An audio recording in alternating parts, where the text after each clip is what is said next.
Folks, you got to know my rules. If I'm on a harvest and there's garden candy available, there's garden candy going to be consumed. Guten gardening, everybody. Well, today I'm going to take you on a quick harvest, and I do mean a quick harvest by our standards anyway, of our Zone 5 garden here at Guten Gardening. One of the cool things about harvesting right now is that I've got some of my vegetables that aren't there yet, but that are obviously going to turn. This is a massive, this is my Guten Gardening Big Reds. Again, I have no idea what variety it actually was, but I've got tomatoes on here that are multiple pounds, but they're not ready yet. They're still green. This one looks like it got a little bit of attacking happening there, but this is loaded down. And then right next door, I have some that are starting to blush. You know, I could pick this and bring it inside if I wanted to, but I'm gonna let it ripen right there on the vine. And then right next door to both of those, I've got some Roma tomatoes that some of them are ripe and ready to pick, and some of them are not quite there yet. But you're gonna see that throughout the garden. Varieties that are side by side, but at different states along the way. And I'd say that's super important because I cannot harvest everything all at the same time. There's just no way. And even if I get out here on a regular basis, I'm still gonna get some of these that are splitting, falling off. I mean, that happens no matter what. But I will say this year, my tomatoes, I think we're gonna have massive production of tomatoes this season. Oh man, I seem to have made an error in not coming back to harvest this cauliflower. There's frass. Well, I don't know. Yeah, I think it's frass all over it, but it's massive. And I'm just gonna get it washed off. But let's take a look. Let's get it out of here. I did the cutting, doing this one-handed. Wow. You know what? There's a little bit of discoloration. You know, I'm gonna definitely, as I said, have to soak it, etc. But that is a massive head of cauliflower. It's huge. Look at the conglomeration here of my tomatoes overlapping into my beans. And these are butter beans. I'm trying to see, we have to have someone here. Butter beans are kind of lima bean. All right, I got this one open. I'm trying to do this one-handed. A little bit of a challenge there. I think I'm gonna let these go a little bit longer, but look at those limas. Look at those butter beans. Don't they look delicious? Absolutely. It does look like a couple of pole beans grew up in here too. Those must have volunteered from last season.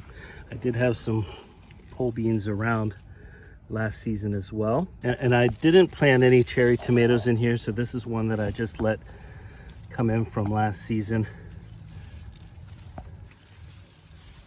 think we're gonna have, these are a little bit on the bigger side. I'm gonna have to have a little break here for some garden candy. Folks, you gotta know my rules.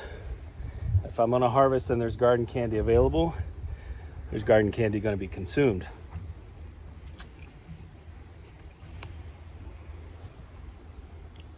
So sweet. You know, room temperature, outdoor temperature, tomato like this, one of the most refreshing things in the garden. Let's get some of our cucumbers. Our poona kheeras are still doing really well. I mean, pretty loaded down. You can see the unripe one. Here, let me move the leaf. You can see the unripe one, and then the ripe poona kheera right behind it. There's actually, look at that beautiful, well, I think it's beautiful, especially the taste of it. That beautiful poona kheera. And then here is another one, and I know I've got a couple more on here. Again, this one, this particular variety this season, here we go, there's another one, has produced really well. I've been able to harvest quite a few off of here. And I did a little taste test video where I sampled these in their mature form, and I tried them when they were young. They had kind of that bright yellow color, and I have to say, delicious all the way around. Just looking around in here, this jumbled up mess, and see if I missed any. And I think I got all the ones that are on there right now, because this one hasn't browned up yet. Oh, here's one of the, see, you see how it's hidden down in here? This is the market more. It's too big. Actually, I'm just gonna leave it on there, but it's so well hidden. You got to come out and check these regularly, or you'll deal with what I'm dealing with right now. The cucumber I'm not going to eat, but I'm going to save for seeds. These are our ox heart, our pink ox heart back in here that aren't ripened up yet. You can see that unique shape of the tomato, kind of heart shaped. I do see some orange, which happens to be my favorite. Oh, happens to be my favorite color of our cherry tomatoes. I love orange tomatoes. I see them ripening up back in here. Again, I didn't plant any cherry tomatoes. All these are all splitting, which means I'm gonna have even more next season. All right, you have to let me know. Orange, yellow, or red cherry tomatoes. What's your favorite? It's so good. Right, this jungle is some of my kale, the red Russian. I'm gonna harvest some kale. I need kale for dinner tonight. What I've been making of late with my kale is a mixture of kale, different varieties, the red Russian, the curly leaf kale, and then I throw in some of my collards, and I chop them up really finely because collard greens take a little bit longer to cook. But I chop those up and I boil them down, and usually I add either onion or some leeks, which self-seeded from last season. I didn't get all the seeds. I add in some leeks, and the taste is so good. Now, in a recent episode of Let's Get Growing, one of the guests talked about how they add borage to some of the food that they're cooking, like cooking down borage. Now, I've always eaten the flowers and the leaves even without cooking it down, even though I know the leaves are prickly. It doesn't really bother me. It doesn't bother my digestion or my stomach or anything like that. But now that I've heard that, and since I have a whole bunch of volunteer borage here, I'm actually going to take some of the leaves and I'm going to cook that in with tonight's bit of greens. And I want to see what that tastes like. Look at all these beautiful flowers. Look at all the pollinators on the flowers. Bees everywhere. And they love this borage. It's supposed to be a great companion plant with strawberries. I love the fact that it attracts pollinators. I do find the fact that it comes back and self-seeds so frequently a little bit of a challenge, but I've really kind of got it relegated to this area now. So I'm going to take some of this in and see what that does to the flavor of our greens. And I'm getting so close to harvesting our Asian pears. Getting this tree loaded down. They're not quite there yet. But look at this, just hanging there. I've had some of them drop down, and those are ones that have damage to them. But this tree is so loaded down. I'm going to be able to try some in the very near future. I'm super excited for that. And I have to hold myself back from harvesting the ghost peppers. Take a look at that. It's starting to turn colors. They're loaded down. Oh, it's going to be fabulous. Well, I'm going to be drying a bunch of those. Now, last but not least, one of the few heads of broccoli that emerged to anything, and I came out 3 days ago and didn't see any yellow.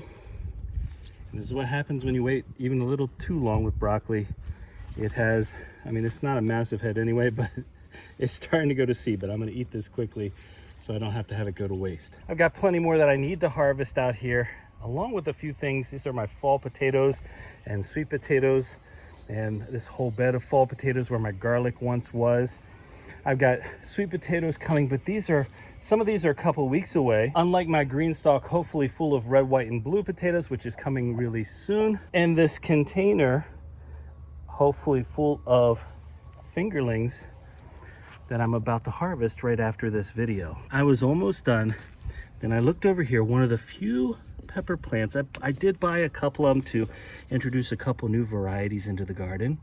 And this is one of them. This is an Aggie Rico pepper plant, which has quite a few peppers that are ready to be harvested. Look at that, 4, and a couple more down in here. All right, I bought this one a little late in the season. Again, I started almost every single one of my plants from seed.